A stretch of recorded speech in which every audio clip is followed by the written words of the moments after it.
Hello friends, I am Apruti. Welcome back to our channel Plants Space. सबसे पहले आज आप सभी को हिंदी नववर्ष, चैत्र नवरात्र प्रारंभ और गुड़ी पड़वा की हार्दिक शुभकामनाएं।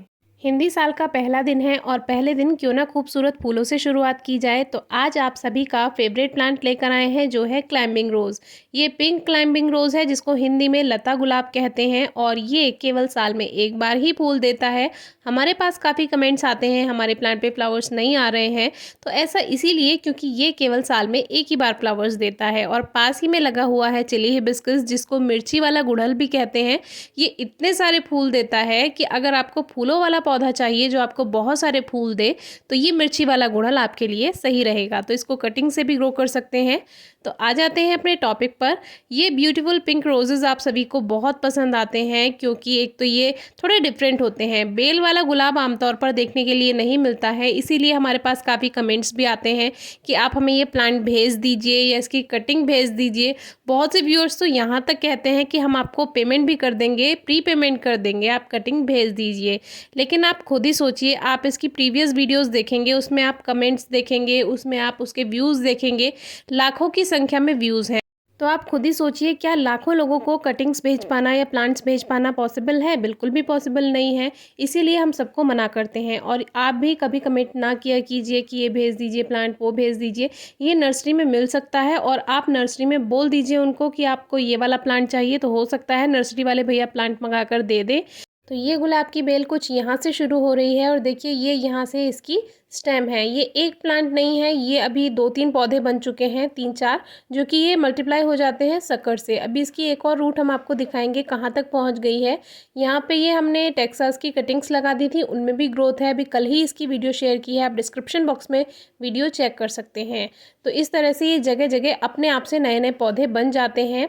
ये बेल कुछ इस तरह से यहाँ से जाती हुई, आमतौर पर गुलाब के छोटे पौधे होते हैं, लेकिन ये बेल है तो ये इस तरह से पूरी फैल जाती है जहाँ जहाँ इसको जगह मिलती जाती है और ये चारों तरफ फैल चुकी है। और फ्लावर्स भी इसमें कुछ इसी तरह आ रहे हैं। धूप अच्छी मिलती रहती है इसीलिए अच्छी ग्रोथ है, क्योंकि खुले में ज़मीन में लगी हुई है। अब ये इतनी दूर से इसकी एक टहनी यहाँ से निकल कर आई है, इसमें रूट्स बन चुकी होंगी अंदर ही अंदर ज़मीन में, और ये यहाँ से निकल कर के आई है। तो ये ऊपर इस तरह से बेल पूरी होती हुई ये दो तरफ को मुड़ गई है, यानी 2 ब्रांच बन गई है इसकी। एक तरफ एक बन गई, एक तरफ दूसरी। तो यहाँ से जहाँ से इसका नया पौधा तैयार हुआ है, वहीं से सकर आगे की तरफ चला गया है और एक पौधा आगे अपने आप ग्रो हो गया है। अब ये बेल कुछ इस तरह से, यहाँ शहतूत का पेड़ है जो कि इसके बारे में भी हमने परसों वीडियो शेयर की थी, आप चेक कर सकते हैं। ये पूरी बेल ऊपर तक पहुँच गई है और क्योंकि धूप अच्छी है तो इसीलिए इसमें बहुत अच्छे फ्लावर्स भी आ रहे हैं। अब देखिए ये जो मेन प्लांट है, यहाँ से ये सकर होता हुआ दूसरी तरफ चला गया। ये कटिंग हमने ग्रो नहीं की है, ये अपने आप से ग्रो हुआ है। और ये प्लांट मुझे इसीलिए बहुत पसंद है। Easy to grow, easy to care है, कटिंग से ग्रो हो जाता है, कोई एक्स्ट्रा केयर नहीं करनी पड़ती। ज़मीन में लगा हुआ है फिर तो कोई भी देखभाल नहीं करनी पड़ती है, खाद भी नहीं देना पड़ता है, पानी भी नहीं देना पड़ता है।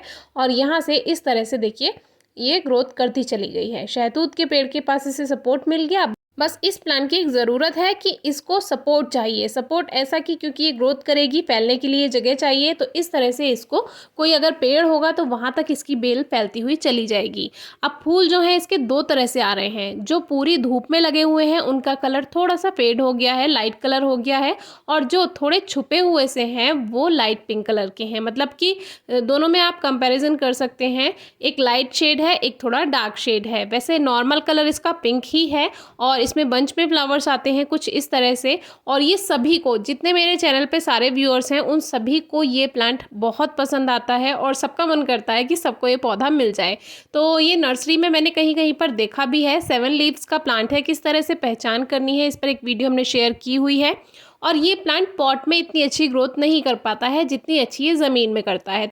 अगर आपके पास बैल्कनी है या टेरेस गार्डन है, फिर आप इसको ग्रो करने का ना सोचें, या फिर कोशिश करें तो बहुत बड़े पॉट में या बहुत बड़ा कोई आपके पास जो ड्रम वगैरह होते हैं उसमें ग्रो करने की सोचें। क्योंकि छोटे पॉट में 12 से 15 या 20 इंच के गमले में ये बहुत अच्छी ग्रोथ नहीं करेगा। ग्रोथ तो करता रहेगा, फ्लावर्स बहुत अच्छे नहीं दे पाएगा। क्योंकि हमने भी एक्सपीरियंस किया है कि पॉट में वो बात नहीं आती जो इसके ज़मीन में लगे रहने से आती है। तो अगर एंट्रेंस पे आपके यहाँ पर जगह है, इतनी की ज़मीन है थोड़ी बहुत, वहाँ पर आप इसको लगा सकते हैं, बहुत प्यारा लगता है। अगर आप इसको पॉट में लगाते हैं तो फूलों का गुच्छा छोटा बनता है, उसमें 1 या 2 फूल आते हैं, आपको आगे दिखाएंगे अभी। और ये एक और जगह पापा ने कटिंग ग्रो कर दी थी ज़मीन में, तो यहाँ पर भी देखिए इसमें फूल आने लगे हैं। ये प्लांट लगभग 1 साल पुराना हो चुका है और जहाँ पर ये लगा हुआ है वहाँ पर बड़ा वाला शहतूत का पेड़ है, जो कि परसों ही हमने आपको दिखाया। तो उसकी छाया की वजह से पौधे पे छाया आ जाती है, इसलिए फ्लावरिंग उस तरह से नहीं हो पाती जिस तरह से होनी चाहिए, क्योंकि धूप इस पौधे के लिए बहुत ज़रूरी है। गुलाब का कोई भी पौधा हो, सीधी धूप उसको 4-5 घंटे की ज़रूर मिलनी चाहिए। और इस तरह से ये बेल यहाँ से होती हुई कुछ इस तरह से अनार का पेड़ यहाँ पर लगा हुआ है, उसके चारों तरफ फैल गई है। अब सर्दियों में क्या था, सहतूत की पत्तियाँ भी झड़ गई थी, अनार की पत्तियाँ भी झड़ गई थी, तो इस प्लांट को बहुत अच्छी धूप मिली, जिसकी वजह से इस पर ये फ्लावर्स आ पाए हैं। लेकिन दूर तक जाने पर आप देखेंगे कि इसके फ्लावर्स थोड़े कम हो रहे हैं, कहीं कहीं पर गुच्छा काफ़ी बड़ा है, क्योंकि उतनी धूप ना मिलने से भी प्लांट पे थोड़ा सा इफेक्ट पड़ जाता है। अब गर्मियां आ गई, अनार पे भी यहाँ पर पत्ते आ गए हैं, शहतूत भी बहुत बड़ा है, उस पे भी पत्ते आ गए हैं, तो छाया पूरी यहाँ पर हो गई है। लेकिन एक साइड की तरफ से हमने प्लांट की थोड़ी कटिंग करवा दी थी, जो बड़ा पेड़ है, तो वहां से इसको यहाँ पे धूप मिलती रही। इस तरह से यहाँ की जो शाम की दोपहर की धूप है वो मिलती रही, तो वो प्लांट चलता गया और इसीलिए हमें इस प्लांट पे फ्लावर्स मिल गए। जबकि इतनी छाया यहाँ पर हो गई है, इस पे फूल आना थोड़ा मुश्किल ही था। इसकी केयर टिप्स पर, इसकी फ्लावरिंग पर हमने पहले भी वीडियोस शेयर की हैं, आप डिस्क्रिप्शन बॉक्स में वीडियो चेक कर सकते हैं। हमने इसको पॉट में भी लगाया हुआ था। पॉट में फर्स्ट ईयर में अच्छी फ्लावरिंग मिल जाती है, लेकिन दूसरे या तीसरे साल में थोड़ा सा आपको उसकी एक्स्ट्रा केयर करनी पड़ेगी। हमने इसको ज़मीन में लगाया हुआ है, इसलिए हमने पॉट में इसको नहीं रखा है। पहले हमने आपको दिखाया था पॉट में ग्रो किया हुआ प्लांट, उसकी फ्लावरिंग भी दिखाई थी, लेकिन अब हमारे ज़मीन में है तो हमें पॉट वाला प्लांट नहीं चाहिए था। तो ये जो है आप देखिए, इस पर कितने सारे गुच्छे हैं, इतने सारे फूल हैं। इस गुलाब की कटिंग भी दूसरे गुलाब की तरह अक्टूबर से लेकर फरवरी तक ग्रो की जा सकती है। बहुत आसानी से ग्रो हो जाता है, बिल्कुल जैसे देसी गुलाब ग्रो होता है। देखिए बहुत दूर दूर तक ये झाड़ियों में फैला हुआ है और जहाँ जहाँ इसको जगह मिलती गई वहाँ वहाँ ये फैलता गया। केयर टिप्स के लिए बस यही बात ध्यान रखनी है कि धूप अच्छी मिलनी चाहिए, ज़्यादा से ज़्यादा मिलनी चाहिए और नमी इसको यहाँ मिलती ही रहती है। ज़मीन में लगा होता है तो खाद की बहुत ज़्यादा रिक्वायरमेंट नहीं होती है। अगर आपकी मिट्टी बेकार है ज़मीन की तो उसमें आपको खाद थोड़ा देना पड़ेगा। ये ज़मीन में लगा हुआ पौधा है, इसलिए कटिंग प्रूनिंग की ज़रूरत नहीं पड़ती है। लेकिन अगर आपको प्लांट की शेप देनी है तो आप इसकी कटिंग वही अक्टूबर में कर सकते हैं, वो भी अक्टूबर की शुरुआत में। तो उसके बाद से ये न्यू शूट्स बनाने लगेगा और इसमें जो शूट्स आती हैं वो हर लीफ नोड से आती हैं। जैसे दूसरे गुलाब में तो टहनियाँ 1-1 2-2 होती हैं, लेकिन ये बेल है तो जहाँ जहाँ इसका लीफ नोड होगा वहीं वहीं से इसमें डबल शूट्स आने लगेंगी और इसी तरह से इसकी बेल पूरी टहनी में से चारों तरफ फैलती जाती है। अभी एक प्लांट और आपसे शेयर करेंगे आगे, वो अचानक ही हमें मिल गया है। और इस प्लांट को कुछ ऐसे भी आप पहचान कर सकते हैं कि नौ दुर्गे में यानी चैत्र नवरात्र के समय पे इसके फूल हमेशा आते हैं। मैंने बचपन से देखा है, इसके फूल नवरात्रि में हमें मिल जाते थे, पूजा में काम आते थे और यहाँ से इतने सारे लोग भी लेकर जाते हैं फूल, फिर भी इस पे लगातार फूल भरे रहते हैं। हमने इसकी कटिंग एक और जगह लगाई हुई है। ये जो आप देख रहे हैं एरिया पूरा ग्रीन है, लेकिन अभी सर्दियों में ये ग्रीन नहीं था, ये पूरा सूखा हुआ था क्योंकि पत्तियां झड़ गई थी। तो यहाँ पर सूरज की रोशनी अच्छी मिलती थी तो हमने कटिंग लगाई थी, तो वो ग्रोथ कर गई और ये कटिंग अब इसके आसपास के जो पेड़ हैं, शहतूत है, बोगनवेलिया है, अलग अलग पौधे हैं, वो सब हरे भरे हो गए। तो अब ये छुप गया है और अब ये ग्रोथ करने में इसको परेशानी आएगी। लेकिन एक अच्छी बात ये रही कि सर्दियों में इसने इतनी ग्रोथ तो कर ली कि ये ऊपर पहुँच गया और यहाँ से आते हुए कुछ इस तरह से ये मेरी हाइट से भी ज़्यादा हो गया है। और यहाँ ये अगर ऊपर निकल गया एक बार तो इसको प्रॉपर धूप मिल जाएगी और ये मरेगा नहीं, क्योंकि सबसे ज़्यादा जब पौधे के मरने के चांसेस आते हैं वो आते हैं रेनी सीजन में, क्योंकि उस समय मिट्टी में ओवर मॉइस्चर रहता है और फिर धूप नहीं मिल पाती सही से, तो इसीलिए पौधे गल जाते हैं। तो देखते हैं क्या होता है। ये बेल पूरा पीछे तक इसलिए फैल गई है, यहाँ गिलोय फैली हुई है और गिलोय का जाल आप जानते ही हैं, सपोर्ट मिलता गया इस गुलाब को गिलोय के आसपास, तो ये वहाँ फैलता चला गया। अब ये देखिए यहाँ पे इसके बंच बहुत बड़े हैं क्योंकि यहाँ पे इसे प्रॉपर सनलाइट मिली है और कुछ जो इसका बंच है वो छोटे रहते हैं, लेकिन कोई कोई में तो 25 से 30 भी रहते हैं फूल और इसीलिए ये एकदम फ्लावर बुके जैसा लगता है। इस वैरायटी में ये केवल पिंक कलर का आता है, इसीलिए इसे गुलाबी लता गुलाब कहा जाता है। वैसे अलग अलग वाइट एंड मेजेंटा शेड में भी होती है वैरायटी, लेकिन वो डिफरेंट रहती हैं।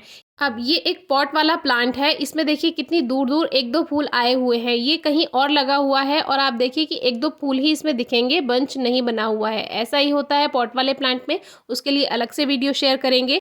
ये एक और प्लांट है जो हमारे गार्डन में हमें अचानक मिला है और इसने अचानक फूल दिए हैं। इसके बारे में भी अलग से वीडियो शेयर करेंगे। काफ़ी व्यूअर्स पूछते हैं लता गुलाब कहाँ से लिया, तो ये लगभग 40 साल पुराना पौधा है जो कि कटिंग से लगातार हमारे पास बना हुआ है। पहले ये हमारे एंट्रेंस पे भी लगा था, लेकिन फिर वहाँ कुछ काम चला, कंस्ट्रक्शन हुआ, इसलिए वो वहाँ से हट गया। फिर लगातार कटिंग से पौधा हमारे पास बना रहा और लगभग 40 साल से भी ज़्यादा से ये हमारे पास है। तो इस तरह से हमारे पास आया था। अब तो याद भी नहीं है कि पापा इसको कहाँ से लेकर आए होंगे। तो इस तरह से ये प्लांट है। इसकी केयर टिप्स वगैरह फ्लावरिंग की वीडियो आपको डिस्क्रिप्शन बॉक्स में मिल जाएंगी। और नर्सरी में अपने ज़रूर ट्राई कीजिएगा, या आप प्लांट का फ़ोटो, इसका फ्लावर्स का फ़ोटो दिखाकर उनसे ये प्लांट मंगवा सकते हैं।